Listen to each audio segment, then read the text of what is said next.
Have you ever looked into a mirror and felt something wasn't quite right? It's as if the person staring back at you isn't the one you thought you knew, but a stranger. Or worse, a distorted version of yourself.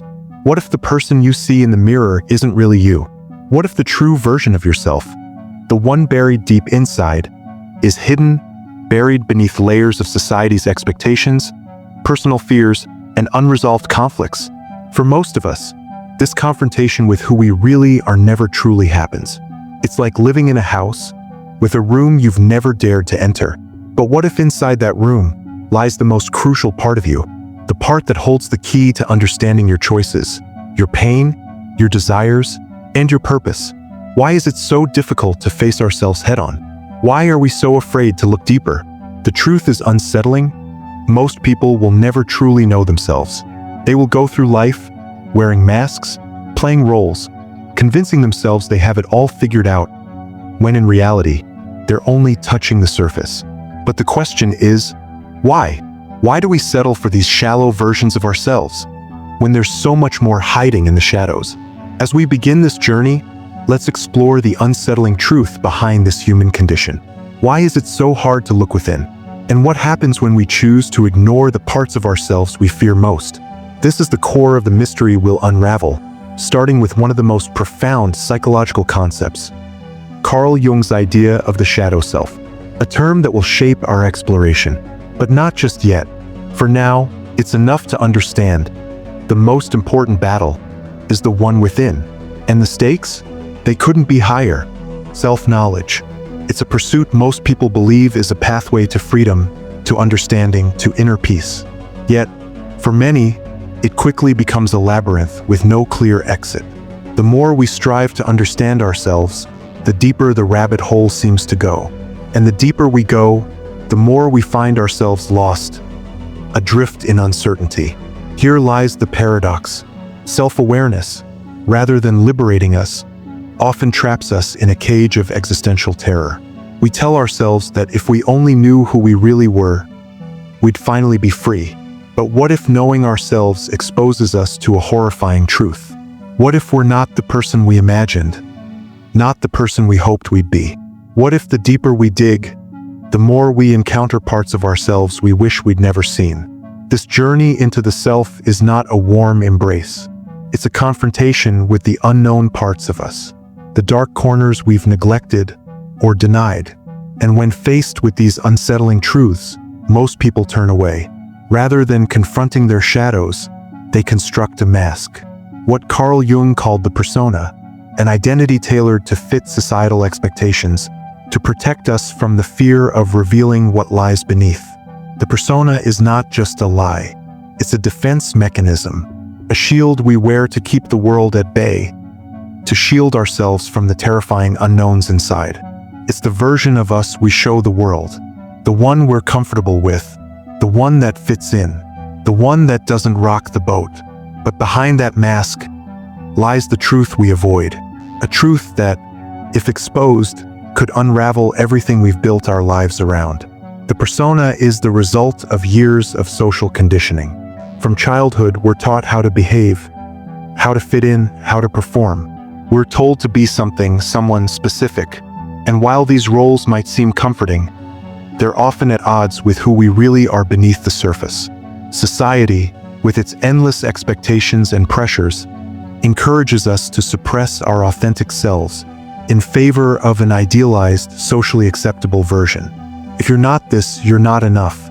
If you don't fit into this mold, you're an outsider. This external pressure to conform doesn't just live in the abstract. It has roots in history. Consider the era of the Industrial Revolution, a time when society demanded conformity and productivity above all else. Workers were expected to fit into a rigid system, leaving no space for personal exploration or self-expression. The same pressures were magnified after the World Wars, especially in the mid-20th century. The post-war generation was molded into a culture of compliance, mass production, and consumerism. During these times, false identities became survival mechanisms. To belong, to survive, to succeed, one had to wear a mask. And today, those pressures still persist, albeit in subtler forms. Social media, corporate cultures, and even the pursuit of success in modern life continue to perpetuate the same dynamic, reinforcing the idea that we must conform, that we must perform. The more we try to find ourselves, the more we seem to lose ourselves to these external pressures. So, while we yearn for self-knowledge, the paradox remains.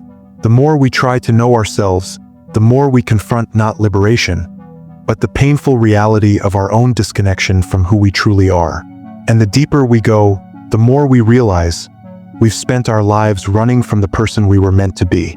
If we are to truly know ourselves, we must face one of the most uncomfortable truths of the human experience. There is a part of us that remains hidden, lurking in the shadows of our unconscious. This part of us is what Carl Jung, one of the most influential figures in psychology, called the shadow. It's a concept that challenges everything we think we know about ourselves. The shadow represents the aspects of our psyche that we choose to repress. The desires, the emotions, the impulses we deem too dark, too shameful, or too uncomfortable to acknowledge. These are the parts of us we push away, hiding them deep within our unconscious mind, hoping they'll disappear. But here's the problem. Repression doesn't make these parts go away. In fact, it does the opposite. The more we suppress the shadow, the more it controls us. It silently influences our thoughts, our behaviors, our choices, often without us even being aware of it. The shadow isn't just about the bad parts of us. It's not only our rage, our jealousy, or our deepest fears. It's also the traits we've been taught are unacceptable or unworthy. It could be our creative potential that we suppressed because we were told it's impractical. It could be our vulnerability that we hid because we were conditioned to believe that strength means never showing weakness. It could be an old wound from childhood, a painful experience buried so deep we've forgotten it ever happened. But the truth is, when we avoid confronting the shadow, it doesn't disappear. It waits. It festers in the corners of our mind, gathering power. And sooner or later, it emerges in unexpected ways. You might find yourself reacting with anger in a situation that doesn't warrant it, or feeling overwhelmed by an irrational fear that you can't explain. You might sabotage your own relationships, unable to understand why you push people away just when they get close. The shadow shapes your behavior in ways you don't consciously choose, leading to inner conflict, feelings of inadequacy, and even self-sabotage. Confronting the shadow is terrifying. For most of us, it means facing aspects of ourselves we've spent our whole lives avoiding. It requires us to acknowledge the parts we don't want to see, to accept that we have darkness within us, and that it's okay. But why is it so crucial to confront the shadow? Jung believed that by acknowledging the shadow and integrating it into our conscious selves, we become whole. It's through this process of shadow integration that we can begin to live authentically. But this doesn't happen overnight. Integration is a slow, painful process, and it's one that most people will never fully complete. It demands honesty, courage, and a willingness to sit with discomfort. It means understanding that every part of ourselves, no matter how dark, has a purpose, a lesson, a potential for growth. Let's consider some historical examples of figures who struggled with their shadow. Take, for instance, Adolf Hitler. His terrifying descent into power and madness wasn't just about politics. It was also deeply personal. Hitler's own shadow was filled with feelings of inferiority, a deep hatred of his own perceived weaknesses, and a desperate need to assert his dominance to mask his insecurities. Had he confronted these aspects of himself, had he looked at the very things he despised in others, within himself, history may have been very different. On a more personal level, consider Marilyn Monroe, a cultural icon shaped by both her beauty and the shadow she carried. Despite her fame, Monroe was constantly at war with her own identity. On the outside, she portrayed the glamorous, carefree, and desirable woman. But beneath that mask lay profound insecurity, trauma, and emotional turmoil. She struggled with feelings of worthlessness and fear of rejection, traits she never fully confronted. Her inability to face her shadow contributed to her tragic downfall. She embodied the clash between the persona, the mask, and the shadow. And the result? a life of turmoil and self-destruction. Modern examples of people in the public eye, celebrities, politicians, even ordinary individuals, often reveal the same dynamic. They face addiction, mental health struggles, or crises of identity. Their unresolved shadows seep into their public lives, causing havoc in relationships, careers, and personal well-being. The journey toward shadow integration isn't easy. It's messy. It involves acknowledging uncomfortable truths, exploring past traumas, and confronting the very things we fear most about ourselves. But as Jung pointed out, it is only through this confrontation that we can experience true personal growth. When we embrace our shadow, when we stop running from it, we stop being controlled by it. We reclaim our power, our authenticity, and our capacity for genuine self-awareness. In essence, the shadow is not something to fear, it's something to understand.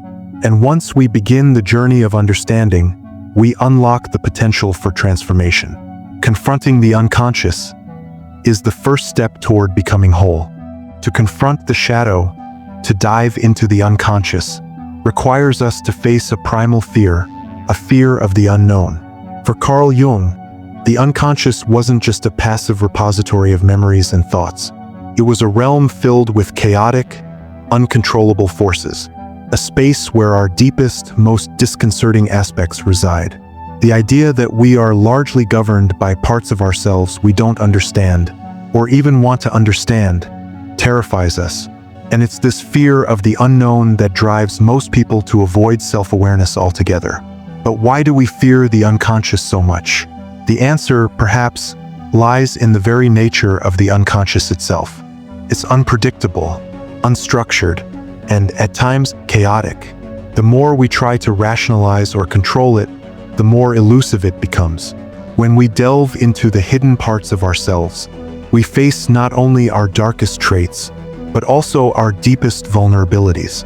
Our unconscious holds the messy, unrefined, and unsettling pieces of our identity, those parts that don't fit neatly into the personas we've constructed for ourselves. In a world that constantly demands control, order, and predictability, the chaotic nature of the unconscious feels like a threat. Modern culture, in many ways, has nurtured this fear. Consider the rise of self-help culture, offering solutions to life's problems with tidy, easily digestible answers. Just think positive. Manifest your best self. Follow these 5 steps to happiness. These catchphrases promise a path to self-improvement that doesn't require any deep, introspective work or the confronting of uncomfortable truths. The message is clear. Self-awareness is a product, something to be achieved quickly with as little pain or disruption as possible. The deeper, more difficult aspects of self-awareness, the ones that involve facing our unresolved trauma, our fears, or the shadowy parts of our psyche, are sidelined or ignored. Instead, people are encouraged to put on a mask, to embrace a surface-level, sanitized version of self-knowledge that promises comfort without challenge. The media plays its part in reinforcing this superficial ideal.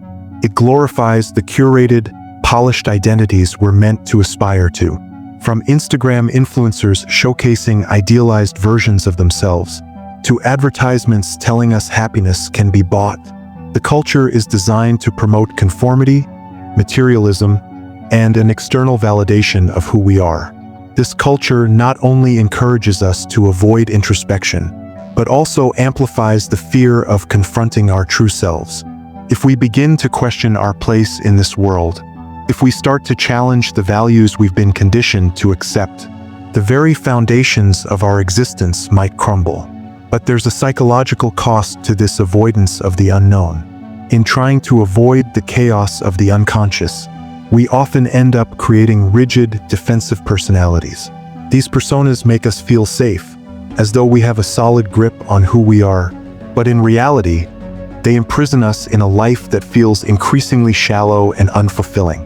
We tell ourselves we're in control, but in truth, we're simply maintaining a facade that keeps us from engaging with our deeper, truer selves. It's like living in a house with closed doors, afraid to enter the rooms that are filled with dust and cobwebs, believing that by ignoring them, they won't affect us. But eventually, the stale air creeps in, and we begin to suffocate in the very space we've worked so hard to create. These defensive walls we build, these masks we wear, are designed to protect us from the fear of self-awareness. But they come with a price. They prevent us from experiencing the full range of human emotions, from achieving real fulfillment, from connecting deeply with others. Authenticity, Jung argued, requires us to integrate both the light and the dark parts of our psyche, to embrace the totality of who we are, not just the parts we deem acceptable. Yet, most people shy away from this challenge because it feels too overwhelming, too uncertain. So, what would happen if we dared to embrace the unknown? What if we allowed ourselves to explore the unconscious, to confront the shadow, to open the door to those neglected rooms in our psyche? The process would be uncomfortable, undoubtedly, but it could also be liberating. By accepting the full spectrum of our emotions and traits, by acknowledging and integrating our shadow, we would free ourselves from the constraints of the false identities we've created. We would no longer be enslaved by the external pressures of society, the media, or the empty promises of self-help gurus. Instead, we would be able to connect with the deeper, more authentic version of ourselves, the person who exists beyond the masks. The true power of self-awareness lies in its ability to break us free from the chains of fear and limitation. By stepping into the unknown parts of ourselves, we open up the possibility for profound transformation. We create the space to live more genuinely, to experience life with greater depth, and to engage with the world in a way that is true to our deepest nature. And though the journey into the unconscious may be daunting, it holds the radical potential for self-realization and the kind of fulfillment that cannot be found through conformity or superficial solutions. The question remains, are we willing to face the darkness within, or will we continue to run from it, trapped in our comfortable illusions of self-knowledge? The shadow, the unconscious, repressed aspects of ourselves, doesn't simply vanish when we avoid it. In fact, it is precisely this avoidance that causes the most profound harm, whether on an individual scale or within the broader fabric of society. The consequences of neglecting the shadow are devastating, subtle, and pervasive. By refusing to confront the darker parts of our psyche, we set in motion a chain reaction that affects not only our personal well-being, but the world around us. On a personal level, ignoring the shadow leads to unresolved inner conflicts that manifest in a variety of mental health issues. People who refuse to acknowledge the darker aspects of themselves often find themselves struggling with depression, anxiety, and profound identity crises. This disconnection between the conscious self and the repressed unconscious creates an internal fracture that is difficult to heal. When we refuse to face our true nature, our fears, our flaws, our deepest desires, we perpetuate a cycle of self-denial that eats away at our sense of self. Take depression, for example. While there are many causes of depression, one of the most common is the repression of emotions. People who ignore their anger, shame, guilt, or sadness may feel that these emotions are too negative or socially unacceptable to confront. However, these unaddressed feelings don't disappear. Instead, they fester in the unconscious, eventually manifesting as physical and emotional exhaustion, a pervasive sense of numbness, or even apathy. In many ways, depression can be viewed as the unconscious mind's way of signaling that something crucial is being neglected or denied. Anxiety works in a similar fashion. Often, those suffering from anxiety are not just worried about the external world, they are also in conflict with themselves. The unconscious mind, filled with unacknowledged fears or unresolved traumas, constantly sends out signals of unease. As individuals, we try to suppress these feelings, but the more we suppress, the more anxious we become. The tension between the surface-level persona we project and the shadowy, unaddressed parts of our psyche creates a constant state of internal friction. Identity crises are another powerful consequence of ignoring the shadow. When we fail to integrate the parts of ourselves that we have denied, we lose our sense of coherence and authenticity. People may experience deep confusion about who they really are, constantly shifting between different roles or identities, struggling to understand what they truly want out of life. This crisis often arises when the repressed parts of the self, those parts of us that are denied expression, begin to make themselves known in ways we can no longer ignore. And because these parts are so deeply hidden, the process of rediscovery can be disorienting, frightening, and ultimately destabilizing. Dysfunctional relationships are yet another byproduct of neglecting the shadow. If we cannot accept the darker aspects of ourselves, our flaws, our vulnerabilities, our capacity for anger or jealousy, how can we expect to engage in genuine, authentic relationships with others? Without shadow integration, we project our unconscious content onto those around us, often leading to toxic dynamics. We may become overly defensive, projecting our insecurities onto others, or engage in patterns of codependency, seeking external validation to fill the void left by an unexamined self. At worst, repressed shadows in relationships can lead to manipulative behavior, emotional abuse, and unhealthy cycles of projection and blame. The consequences of ignoring the shadow extend far beyond the individual psyche. Entire societies that fail to confront their collective shadow run the risk of perpetuating systems of injustice, inequality, and oppression. Jungian psychology teaches us that just as individuals repress their dark aspects, so too do cultures and societies suppress uncomfortable truths. When large groups of people refuse to examine their own unconscious biases, fears, and desires, these unchecked shadows manifest in collective behaviors and institutionalized practices. Take, for example, the rise of totalitarian regimes throughout history. From the fascism of Nazi Germany to the Stalinist Soviet Union, these political movements were fueled by the denial of uncomfortable truths about the human condition. Totalitarian ideologies often create idealized versions of reality, where the perfect society is based on conformity, control, and suppression of individuality. The shadow of these movements is their violent suppression of dissent, their denial of human complexity, and their projection of evil onto the other. By refusing to confront the darkness in their own societies, whether that darkness is rooted in prejudice, fear, or greed, these regimes enabled the dehumanization of entire populations. Similarly, in modern consumer-driven societies, we see the consequences of a collective refusal to confront the shadow. Media and advertising glorify superficial beauty, material success, and an idealized, sanitized version of happiness. People are told that their worth lies in what they consume, how they look, and how they perform for others. This societal mask, this collective persona, leaves no room for authentic self-expression or individual depth. The shadow of modern consumerism manifests in the rise of mental health crises, social isolation, and increasing inequality. A society that values surface-level appearances over true emotional connection fosters disconnection and alienation on a massive scale. These collective shadows don't just live in the realm of politics or consumerism. They also manifest in more insidious ways, such as the perpetuation of systemic inequalities. Racial, gender, and class-based discrimination are, in many ways, societal shadows, deeply embedded in the unconscious of nations. These systems of inequality are maintained by collective denial and projection, where the oppressed are blamed for their own suffering, while the oppressor refuses to acknowledge their role in perpetuating injustice. As we look deeper into the consequences of ignoring the shadow, it becomes clear that the stakes of this psychological conflict are far higher than most realize.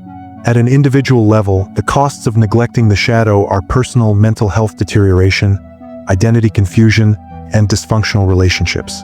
But at the societal level, the costs are even more profound. The failure to confront collective darkness leads to systems of oppression, dehumanization, and violence. This brings us to a pivotal question. What happens when the shadow is not confronted? When the truth is avoided, the darkness ignored, and the unconscious remains unexamined? The answer is simple and terrifying. We remain trapped in a cycle of denial. The individual and the collective continue to suffer. But the opportunity for healing, for integration, and for true progress lies in the courage to confront the shadow, both within ourselves and within society as a whole. This is the turning point, The journey towards self-awareness and societal harmony demands radical honesty and the willingness to face our deepest fears. If we can break through the defenses, if we can embrace the unknown and integrate the parts of ourselves we've long ignored, we unlock the potential for profound transformation, both personally and collectively. The journey towards self-awareness, toward truly knowing ourselves, is not a singular momentary breakthrough, but a lifelong commitment to embracing the unconscious parts of ourselves. Confronting the shadow requires immense courage, vulnerability, and patience, but the rewards are profound. Authenticity, peace, and a deeper connection to our true selves. So where do we begin? To confront the shadow, we must first acknowledge its existence. This is often the hardest step, recognizing that there are parts of ourselves that we have repressed or denied. Fortunately, there are several methods that can guide us through this process, many inspired by the practices of Carl Jung, as well as modern psychological approaches. Number 1, journaling. Journaling is one of the simplest yet most effective tools for starting to explore the unconscious. Writing without censorship, allowing thoughts to flow freely, helps us access the parts of our psyche that are usually hidden. Jung recommended keeping a journal not just for tracking thoughts, but for capturing emotions and dreams, believing they served as windows into the unconscious. By writing regularly, we can untangle the complex web of repressed feelings, fears, and desires that we might otherwise overlook. Journaling provides a safe space to express inner turmoil, confront painful memories, and explore contradictions within ourselves. Those parts that seem incompatible but are in fact part of the whole. Number 2, dream analysis. Jung famously said, "Dreams are the royal road to the unconscious." Dreams offer direct access to the shadow, often revealing symbols and images that reflect parts of ourselves we've repressed. Through dream analysis, we can begin to decode these symbols and uncover hidden truths about unresolved conflicts and suppressed desires. Keep a dream journal by your bedside and record your dreams as soon as you wake. Reflect on recurring themes or characters. What might they represent? What might they be trying to tell you? As you gain a deeper understanding of your dreams, you'll gain insights into parts of yourself that have been neglected or ignored. Number 3, creative expression. Engaging in creative expression can be an incredibly powerful way to confront the shadow. Whether through painting, writing, music, or movement, creative activities allow us to express parts of ourselves that words alone cannot capture. Art bypasses the logical mind and taps into the unconscious in a way verbal communication sometimes cannot. Creating art can bring emotions, fears, and hidden aspects of the self to the surface. It becomes a form of dialogue with the shadow, where we explore and integrate parts of ourselves in a non-judgmental space, allowing for self-discovery and healing. Number 4, mindfulness and meditation. Mindfulness and meditation are essential tools in shadow work. These practices encourage us to observe our thoughts and emotions without judgment. By becoming more attuned to the subtle ways our unconscious influences our behavior and reactions, we can begin to understand the ways we unconsciously repress or suppress certain aspects of ourselves. Mindfulness allows us to sit with uncomfortable feelings instead of pushing them away. Over time, this helps us dissolve the fear and resistance that often surround the shadow, leading to greater self-compassion and acceptance of our full, authentic self. Number 5, vulnerability, honesty, and self-compassion. Perhaps the most essential components of shadow work are vulnerability, honesty, and self-compassion. Confronting the shadow requires us to face parts of ourselves we would prefer to ignore or deny, our weaknesses, fears, and past mistakes. It challenges our carefully constructed self-image. Yet, vulnerability is the key to unlocking true self-awareness. When we allow ourselves to be raw, unpolished, and imperfect, we open the door to real transformation. This vulnerability must be paired with self-compassion. Shadow work is not about criticizing or punishing ourselves for the parts we've repressed. It's about accepting those parts with kindness and understanding. We are all multifaceted, and no single part of us defines who we are. Self-awareness and integration require us to embrace both our light and dark sides, acknowledging our flaws and celebrating our strengths.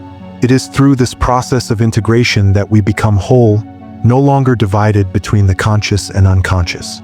Throughout history, there have been countless individuals who underwent profound transformations through shadow work. Nelson Mandela's journey from political prisoner to the president of South Africa is not only a political story, it's one of profound self-integration. Mandela understood that true healing required not just dismantling an oppressive system but reconciling his own anger and fear. By embracing forgiveness, both for himself and others, Mandela exemplified the power of shadow integration on a global scale. Frida Kahlo, the Mexican artist, is another example. Kahlo's art was deeply rooted in the exploration of her inner world.